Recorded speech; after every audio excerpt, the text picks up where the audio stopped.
کیا نظر تھی جس نے مردوں کو مسیحا کر دیا۔ بات ہو سبحان اللہ سبحان لوگ آتے جاتے رہیں گے، آبادیوں کا نقشہ بنتا اور بگڑتا رہے گا، لیکن اسلامی سکہ ہر دور میں چلا ہے اور ہر دور میں چلتا رہے گا۔ آپ اس انقلابی لہروں کا جائزہ لیں تو آپ دیکھیں گے اس انقلابی لہروں میں وہ سپہ سالار بھی ہیں جنہوں نے قیصر و کسریٰ کے سپہ سالاروں کو شکست دیا ہے۔ اس انقلابی لہروں میں وہ فوجی بھی ہیں جنہوں نے بڑے بڑے جرنیلوں کو دھول چٹایا ہے۔ اس انقلابی لہروں میں وہ مجاہدین بھی ہیں جنہوں نے بد مذہبوں کے دلوں کو فتح کر کے ان کے دلوں پر اسلام کا جھنڈا نصب کیا ہے۔ سلام یا مینا کے لال، اے محبوب سبحانی، سلام فخر موجودات فخر نوع انسانی، تیرے آنے سے رونق آ گئی گلزار ہستی میں، شریک حال قسمت ہو گیا فی الفضل ربانی۔ آپ دنیا کے رہنماؤں پر نظر دوڑائیں، کوئی ایک ایسا رہنما قائد آپ کو نہیں جس نے کردار و عمل کے حامل چند افراد کو پیدا کیا، اور اس کے برعکس نبی پاک کے دربار گہربار میں ایک دو نہیں 1,00,000 سے زائد افراد اصحاب رسول کہلائے، جن کا کردار و عمل، جن کی پاکیزہ زندگیاں قرآن و سنت و تاریخ کی کتابوں میں موجود ہیں۔ ایک ایسا مدرسہ جس کی چھت کھجور کے پتوں کی، جس کے ستون کھجور کے تنوں کے تھے، تعلیم و تربیت دینے والے آقا کریم صلی اللہ علیہ وسلم تھے، تعلیم و تربیت حاصل کرنے والے ہر عمر کے صحابہ کرام تھے۔ پیارے نبی نے اپنے تعلیم و تربیت سے ایک بے مثال معاشرہ، ایک بے مثال سماج دنیا کے سامنے پیش فرمایا کہ تاریخ انسانی اس کی مثال آج تک نہیں پیش کر سکی اور نہ صبح قیامت تک پیش کر سکتی ہے۔ پیارے نبی نے اپنے صحابہ کرام کی زندگیوں کو اپنے کردار و عمل کے سانچے میں ڈھال دیا، جائز و ناجائز، حلال و حرام کے فرق کو واضح کر کے اس کا پابند بنا دیا تھا۔ پیغمبر اسلام نے اسلام کی تعلیمات کو صرف علم و حکمت کی حد تک محدود نہیں رکھا، بلکہ اسے عملی طور پر نافذ کر کے اس کے ظاہری اور باطنی فیض و برکات کو دنیا کے سامنے اجاگر کر دیا تھا اور بتا دیا تھا کہ کس طریقے سے اسلام کے پاکیزہ اصولوں پر چل کر دنیا کو رحمتوں اور برکتوں سے بھرا جا سکتا ہے، جس کا خواب مدتوں سے انسانیت دیکھتی چلی آ رہی ہے۔ آپ جانتے ہیں اس معاشرے کے افراد کو رہتی دنیا تک ایک ایسا نمونِ عمل بنایا گیا ہے کہ جن کی اقتداء لوگ کریں گے تو ہدایت پا جائیں گے۔ ان ستاروں کی جگمگاہٹ صبح قیامت تک رہے گی۔ پیارے نبی نے ارشاد فرمایا، اصحابک النجوم اقتدیت مہتدیت، میرے صحابہ ستاروں کے مانند ہیں، ان میں سے کسی ایک کی اقتداء کرو گے تو ہدایت پا جاؤ گے۔ صحابہ کرام نے اپنی زندگیوں کو نبی پاک کے کردار و عمل کے سانچے میں ڈھال دیا تھا۔ صحابہ کرام کی عقلیں آفتاب نبوت سے مستنیر تھی، ان کے قلوب نہایت ہی پاکیزہ تھے، ان کی طبیعتیں آب ہدایت سے دھلی ہوئی تھی، وہ قرآن و سنت کے پیروکار تھے۔ وہ جس طرف گئے، جہاں گئے، کامیابیوں نے ان کے قدم کو چوما، جہاں پہنچے زمین کو آسمان سے کر دیا اونچا، جہاں ٹھہرے در و دیوار کا نقشہ بدلا ہے۔ اگر کوئی شخص 23 سال پہلے عرب سے چلا گیا ہو اور 23 سال کے بعد وہ پلٹ کر آتا تو اسے اپنے آنکھوں پر یقین کرنا مشکل ہو جاتا کہ انہی لوگوں کے بیچ میں آیا ہے، انہی گلیوں اور محلوں میں آیا ہے جسے وہ چھوڑ کر کے گیا تھا۔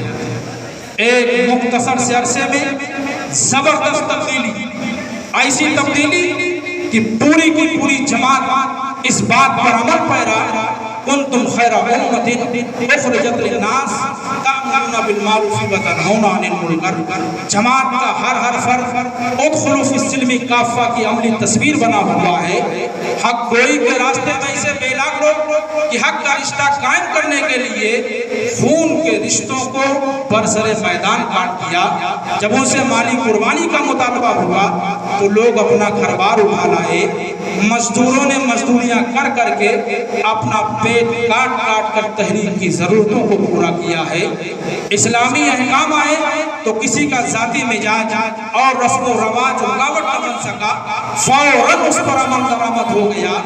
پردے کا حکم آیا تو چند گھنٹے کے اندر اندر بستی کی ساری خواتین باپردہ ہو گئی۔ سونا چاندی رکھنے والوں کے بارے میں وعیدیں اتری تو لوگوں نے ان چیزوں سے چھٹکارا پا لیا۔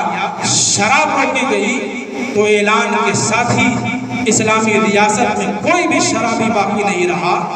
عربوں کی سب سے زیادہ پسندیدہ چیز سب سے زیادہ ناپسندیدہ قرار دے کر اسے گندے پانی کی طریقے سے گلیوں میں بہا دیا گیا۔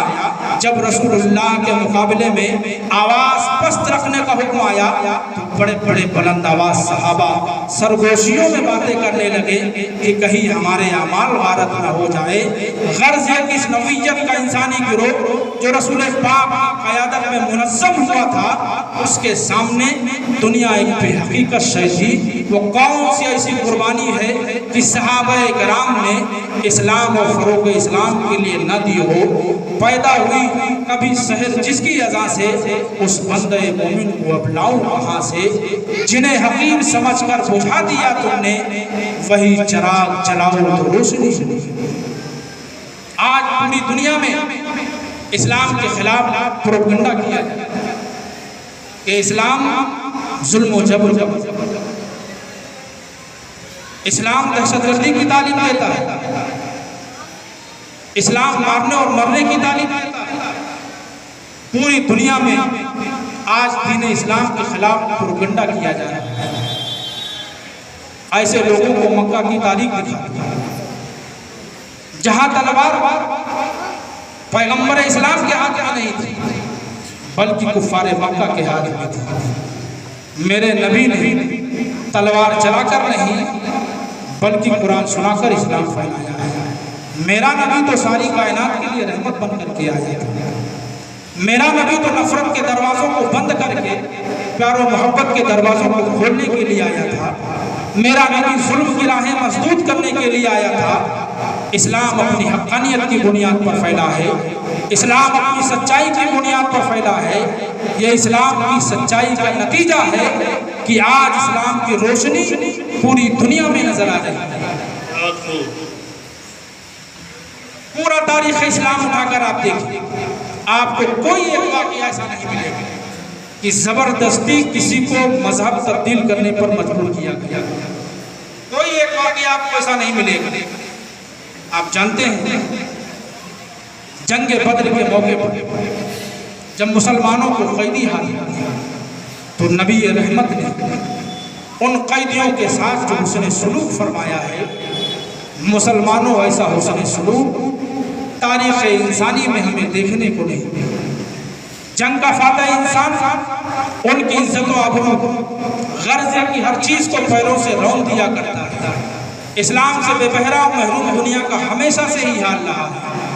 آج جو لوگ دنیا کو تہذیب و تمدن سکھانے کا دعویٰ کرتے ہیں، ان کے تہذیبی کیمپوں میں بھی قیدیوں کے ساتھ جو سلوک ہوتا ہے، ایک انسانی دل رکھنے والا وہ منظر دیکھ کر تڑپ اٹھتا ہے۔ لیکن جب مسلمانوں کو پہلی بار قیدی ہاتھ لگی، سبحان اللہ، مسلمان خود پیدل چلے، ان کے لیے سواریاں مہیا، اپنا پیٹ کھجوروں سے بھرا، ان کو روٹیاں دی، اور جب ان کو نبی رحمت کے سامنے پیش کیا گیا تو نبی رحمت نے فرمایا کہ انہیں فدیہ لے کر کے رہا کریں، جو فدیہ نہ لے سکے یوں ہی انہیں رہا کر دیا جائے۔ قیدیوں کے ساتھ یہ حسن سلوک دنیا کے کسی سربراہ مملکت نے نہ میرے نبی سے پہلے پیش کیا ہے اور نہ ہی میرے نبی کے بعد پیش کر سکا ہے۔ پیغمبر اسلام نے اپنے کردار و عمل سے یہ بتایا کہ اسلام ظلم و جبر کا مذہب نہیں ہے، اسلام امن و آشتی کا مذہب ہے، اسلام جارحیت کا مذہب نہیں ہے، اسلام تو عشق و رفقی کا مذہب ہے۔ پیارے نبی نے تو دشمنوں کو گلے سے